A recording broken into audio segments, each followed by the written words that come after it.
Hello, and welcome to everyone who is here for the A4Q Testing Summit Edition 2025.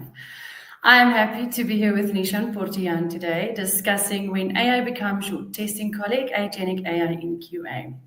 So there will be a Q&A session at the end, and we have our Best Presentation and Best Speaker Awards. So please go to Nishan's profile on the A4Q Testing website and cast your vote at the end of the session. It would be much appreciated. So with this, I'm handing over to Nishan to discuss AI in testing is new, but what we're seeing now is something fundamentally different. So Nishan, the stage is yours. Thank you, Nileen. Welcome, everybody, to this A4Q Summit. It's quite exciting for me to be here. You probably already saw my last presentations on AI. You know that I am very enthusiastic on AI, and I'm very excited to talk with you about what is going on right now in the AI environment and how it will move on. So let's dive into the agenda. We will talk about three different areas that I've divided. The first one is, what is actually this word agentic and agentic AI? What can we think about it? Or is it still not here and we're just talking theoretically about it?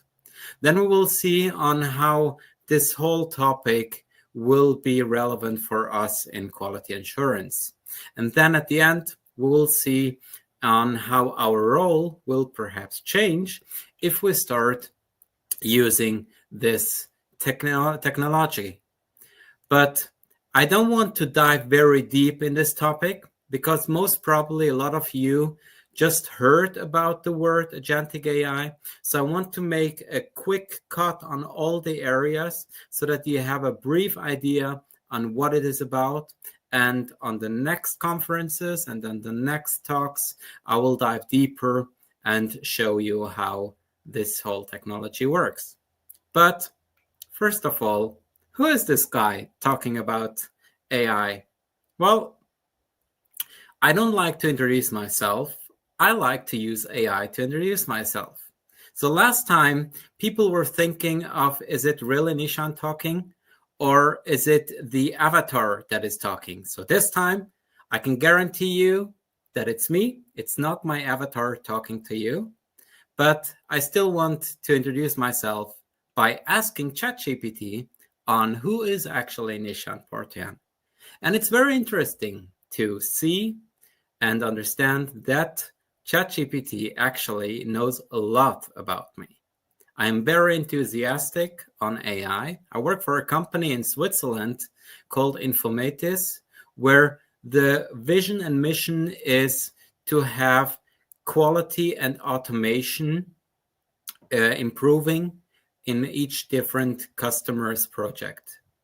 And with that, AI has started to be part of it. Because some parts it's easier to do with AI, or maybe even somewhere better to do with AI. I love experimenting with different techniques in AI, and also in the test environment. I have now worked for about 20 years in different areas, from manual testing, automation, and test management. I also work in the ISTQB Association intensively to get the new generation, the next generation, to understand and have the same passion and fire that I have for software quality assurance, and also to understand the standard of ISTQB. So with that, let's see the historical way of what happened with AI. Well, if we look at the evolution of AI, you most probably know that the first real thing that came up with AI was about 1950, where the first mentions came up with machine learning and neural network. And then we would expect that suddenly this new system, this new technology would start over and break news and get up and running. But what actually happened was the AI winter came. And with that, a long time, nothing happened in the AI area. Until there were the computers, the servers that had the capacity to move this topic on. So in 2000, generative AI has been introduced with LLMs, LVMs, LAMs. With that, we already saw that there is a potential, but still there are some issues with interacting with those systems. 18 years later, in 2018, the prompt engineering has been introduced. And with that, we were able to give the ideas that we were thinking of by text to the AI, and the AI was able to react and give answers to it. But there was one issue, the hallucination.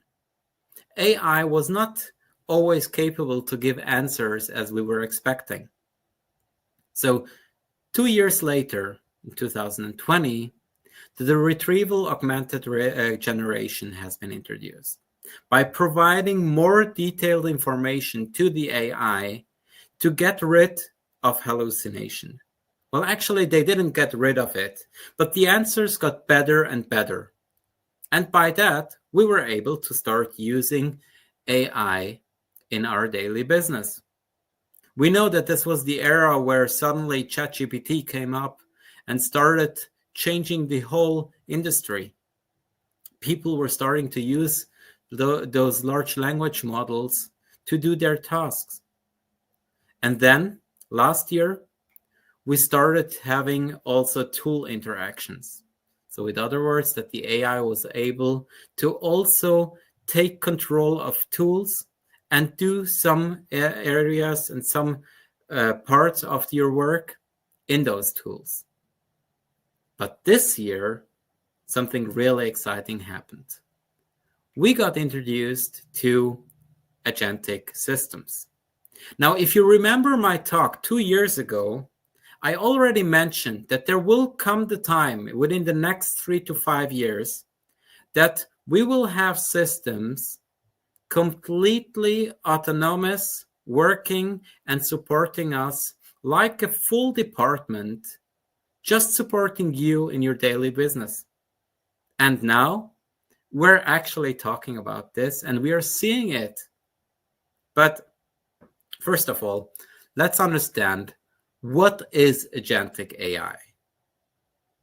In simple terms, agentic AI is a system that is able to focus on goals and achieving them instead of working task by task, word by word, giving to them.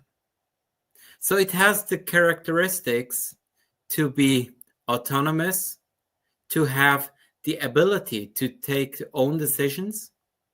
It is goal-oriented so that it can do whatever it needs to do to achieve the goals. And it starts learning on the behavior that it's taking and also learning from people doing work. And also it's able to understand how environments are changing and to act on those changes to support us in the daily business. Now, how does actually agentic AI work? Well, if you think of agentic AI, you need to understand there are 4 different parts of it. The first one, and the most important one, is the reflection. Agentic AIs are able to reflect their output to see if it meets the goals that have been set for them, or if they need to reiterate and rework it again. Then we have the planning. Once you give him a task, a goal to achieve, the first thing that it does is to understand and think, what do I actually need to do to achieve this goal? Which tools do I need to have access to? Do I need perhaps more agents that support me to achieve this goal? So by that, the agentic AI knows, okay, I know which tools I need, what kind of other agentic AIs I need to achieve my goal. And with that, it's able to have multi-agents collaborating together to achieve the goal that you're giving. So think of it like a department at the beginning with a lot of apprentices that are now learning, and each one is getting their own role. You have the test manager, you have the tester, you have the test automation engineer, you have the requirements engineer. For each single effort and for each single work, you have the dedicated agent ready with the capability and the tools to do the job that they need to do. Let's dive quickly into the technical part of what happens in those AI agents. What you see here is it gets an input. It gets the goal. One could be an email, a notification, a sensor that has been triggered, maybe a Jira task that has been moved to the next step. With that, the process in this AI agent starts. It takes the task, it understands the goal it needs to achieve, and now it thinks about it. What do I really need to do to achieve this goal? With that, it defines which tools to use. Does it need access to databases? Does it need to have access to other agents? Does it need to have access to the internet to browse websites or applications to access and work on it? And then it does the work. It starts iterating and producing the output that you need. And before handing you out the output to you, it asks itself, do I really have what I needed to do? Did I achieve the goal from my understanding? If not, it reiterates it again.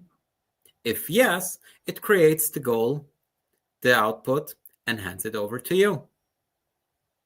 So what you need to understand, it's not a chatbot that you can use.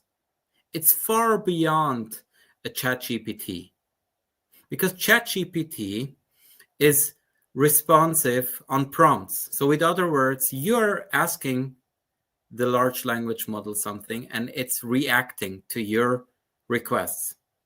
Agentic AI, however, plans multiple steps to achieve the goal that it has given. So it's goal focused, not prompt and task focused. So it doesn't just answer questions, it solves issues that you have on a daily basis.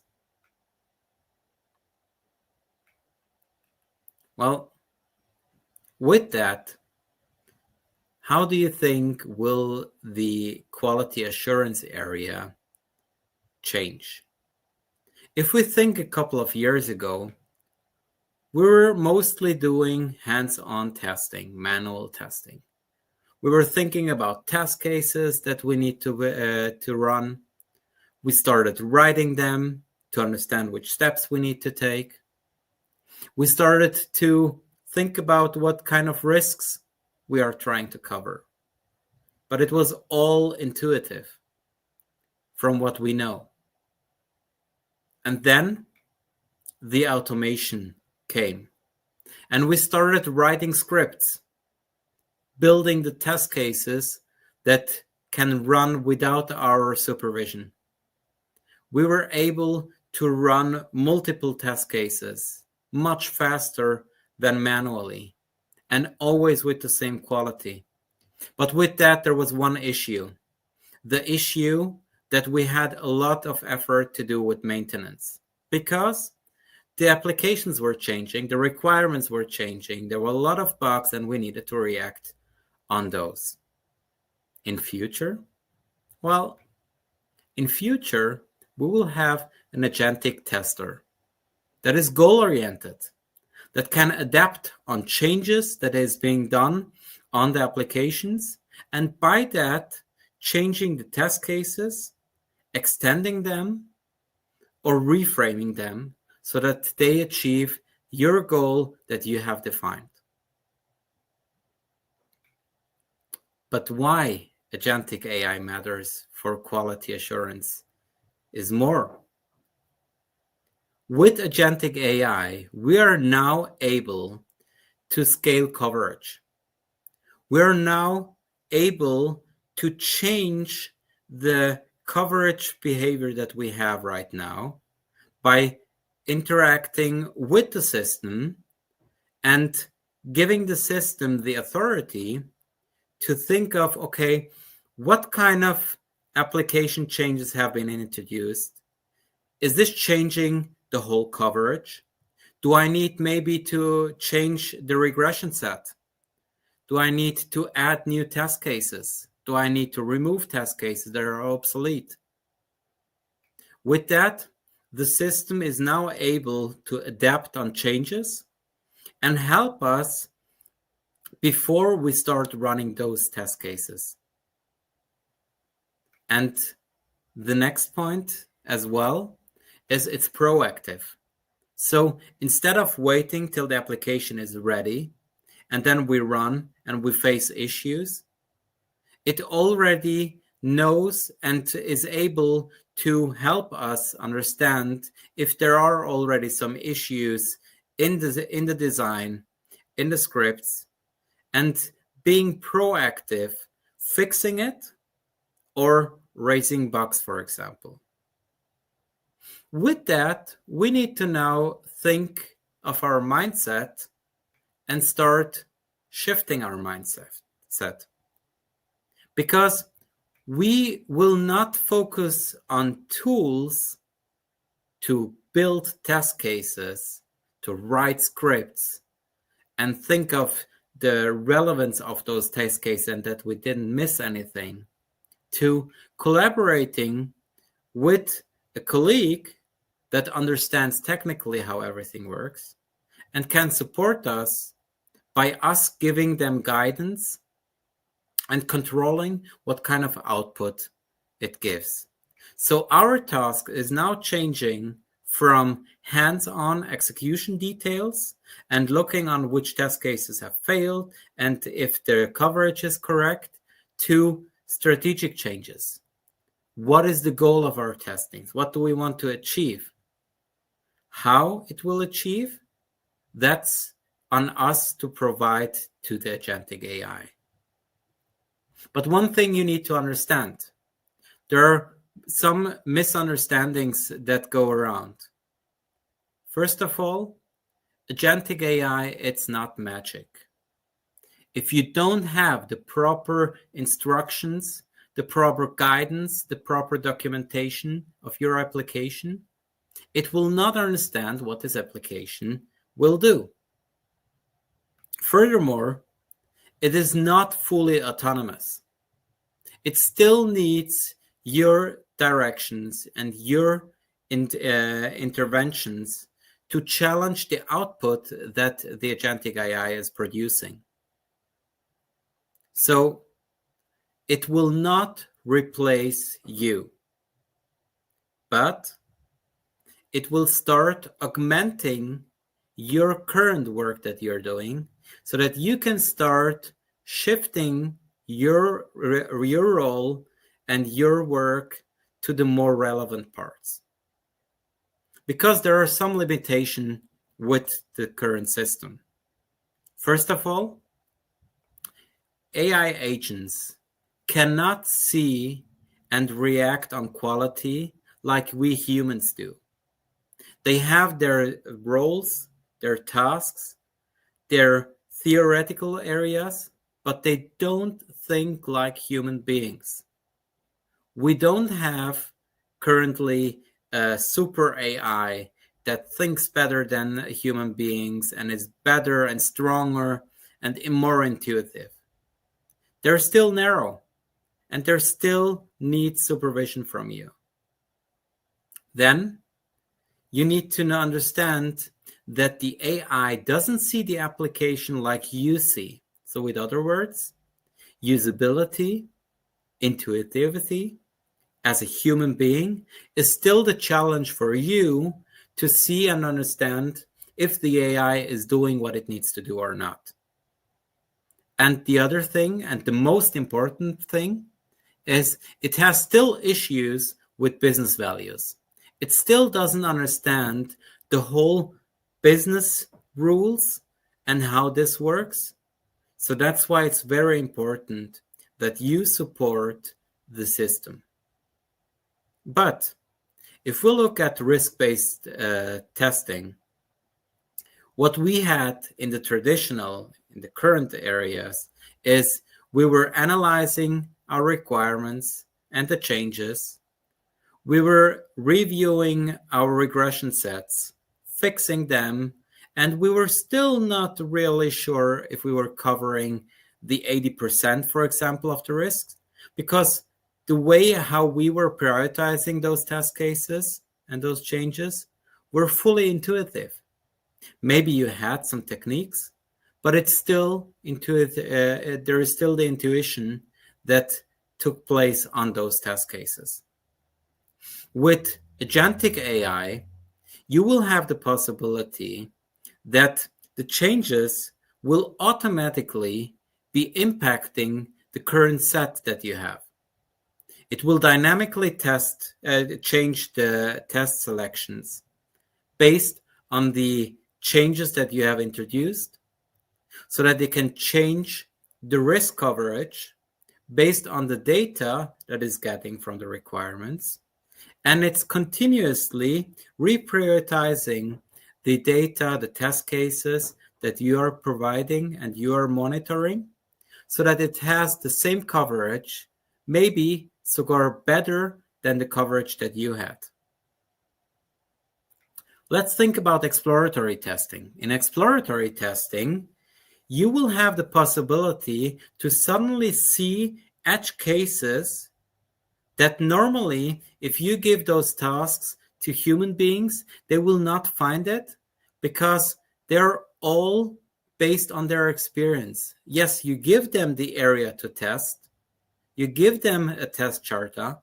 However, it's still a human being that is not really using a specific technique every single time the same way, so that it can figure out those special edge cases.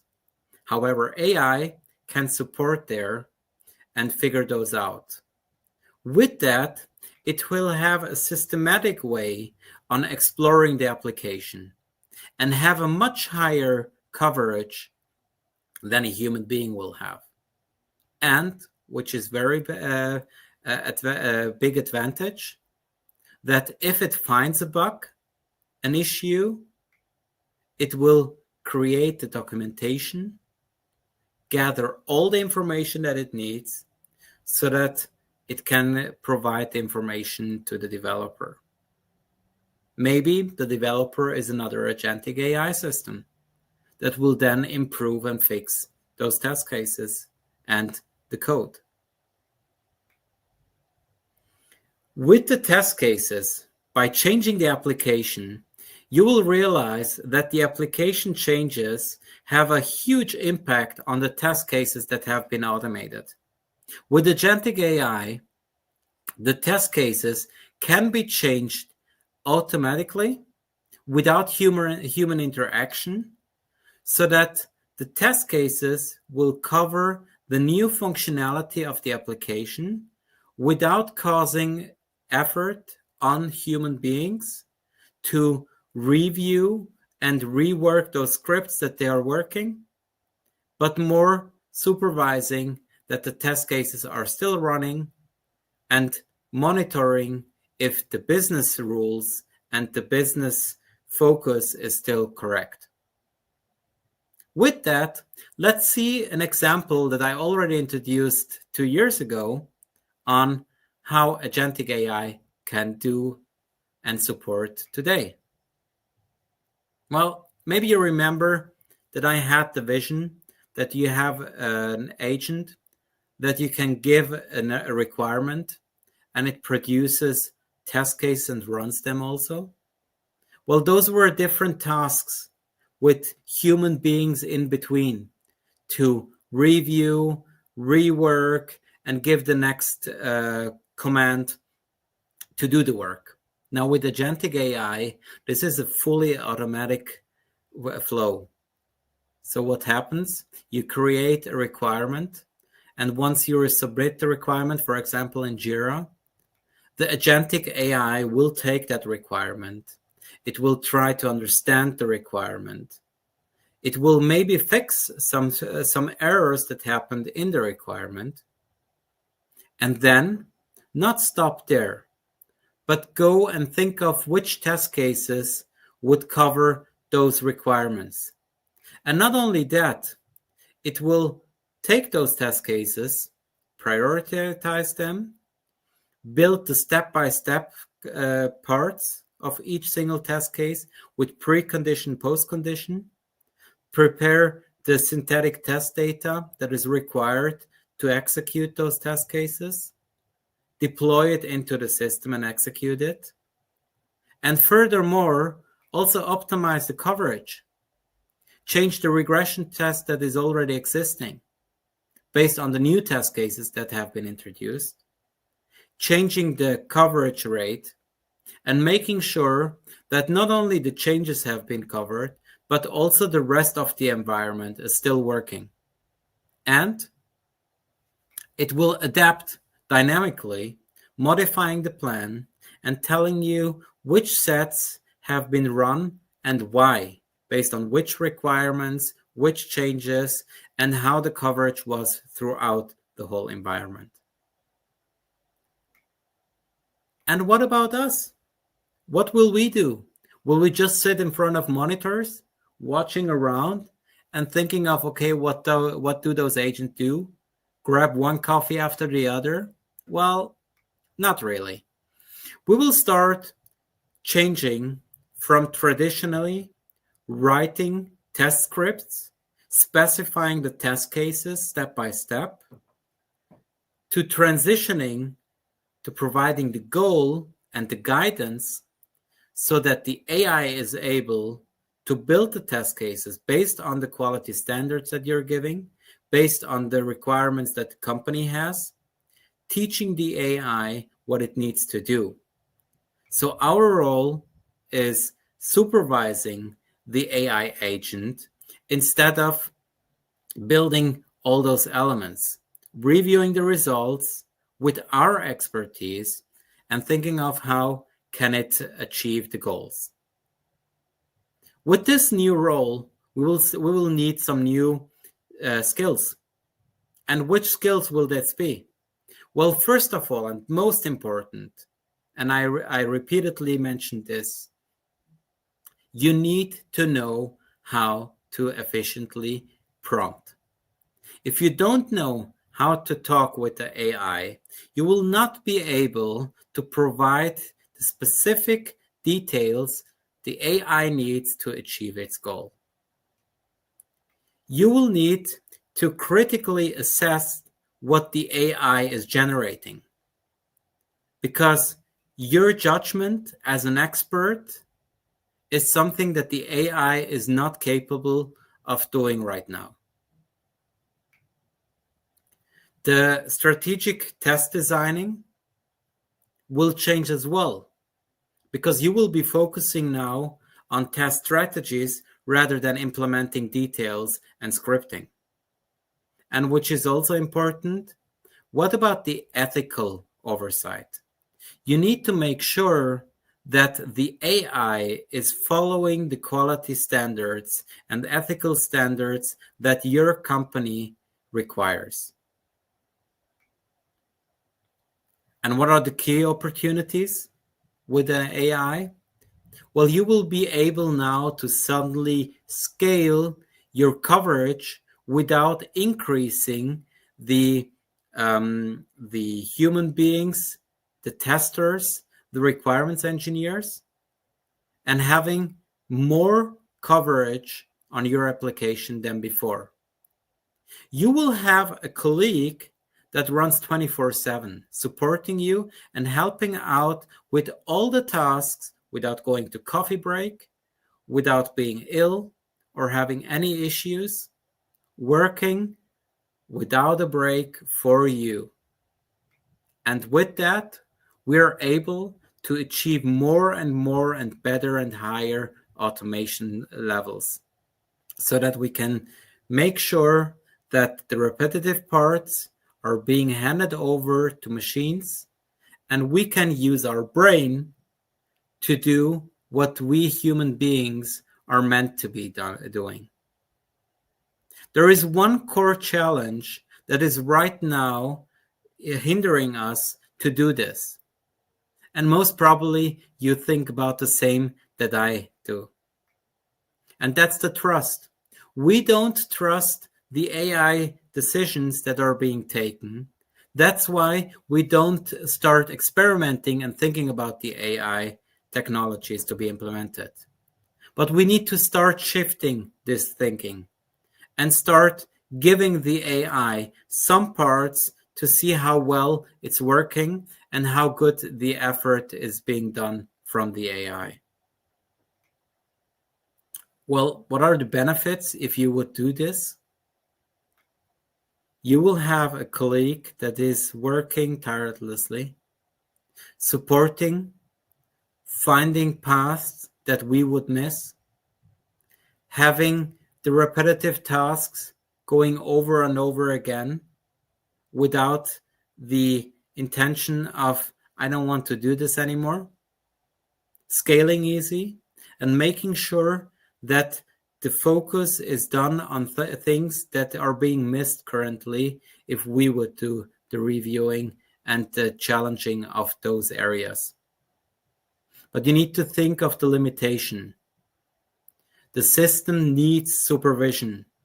It will make mistakes, and it's your goal to figure out how to change the prompting, the goal specification on the agentic AI so that it achieves its goal better and better by time.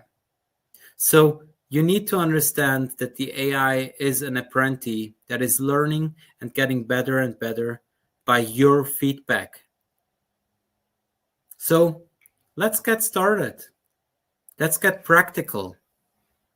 Start using agentic AI in a sandbox environment with low-risk areas to experiment on how it's working. Establish clear measurements on when the AI is performing better than humans and where you would like to use it so that you can use this extra work effort that is being released to focus on other areas. And build verification systems to make sure that the AI is doing the right thing. I want to conclude with 4 key takeaways. First of all, we see that agentic AI is here. It's at the start. It's evolving very fast, but we need to realize it's here and we can start experimenting with it. We need to understand that we need to collaborate with those systems to be more effective, more efficient. We need to experience now, because if you don't do it, you will maybe miss something that others are learning and getting their goals done.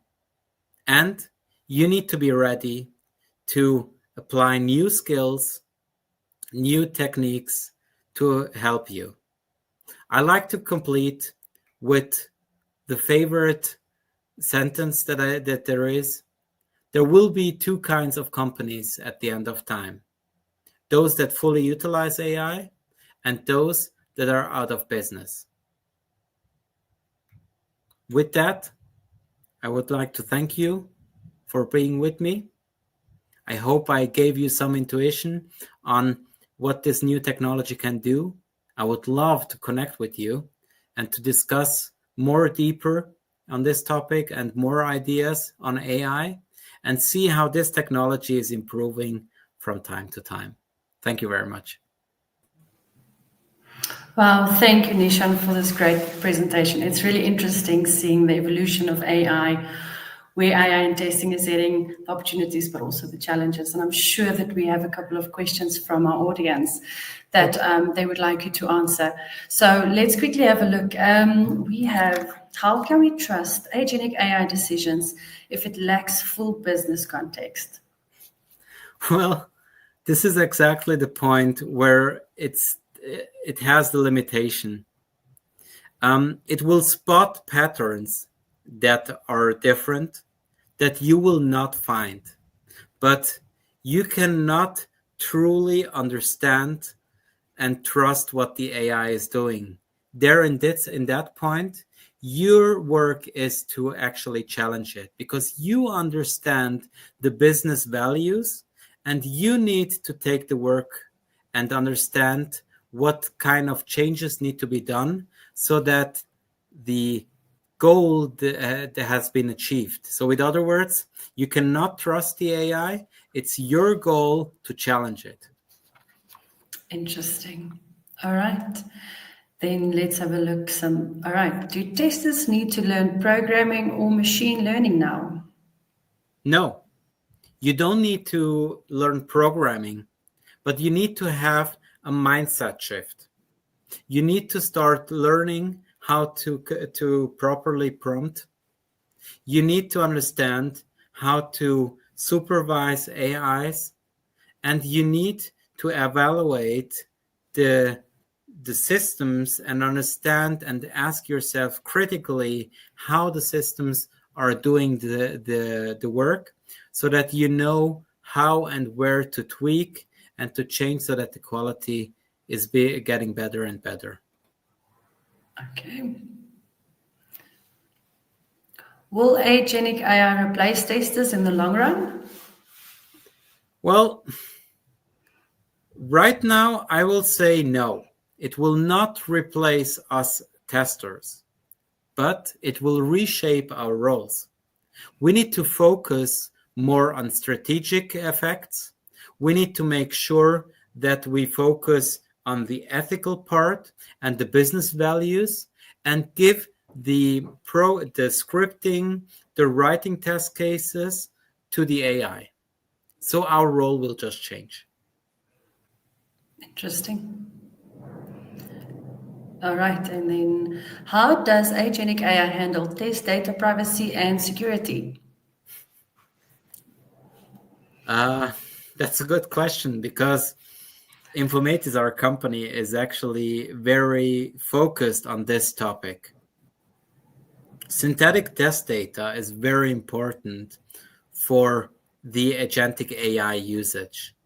You don't want to give access to the AI with productive data because you have some regulatory issues and some data restrictions in your company. So you need to understand how to use those AI agents, but in a safe manner. Perhaps you remember the presentation that I had last year regarding secure AI. That's one solution, to have the AI in your environmental section without limitation on the ability what AI can do.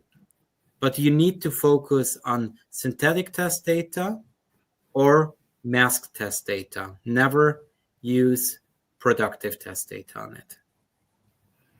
Okay. Well, I'm sure that there's a bunch more questions, but we are coming to the end of our time. And if you have any additional questions, please pop them in the chat. We can pass it along to Nishan to give some more insight into this topic.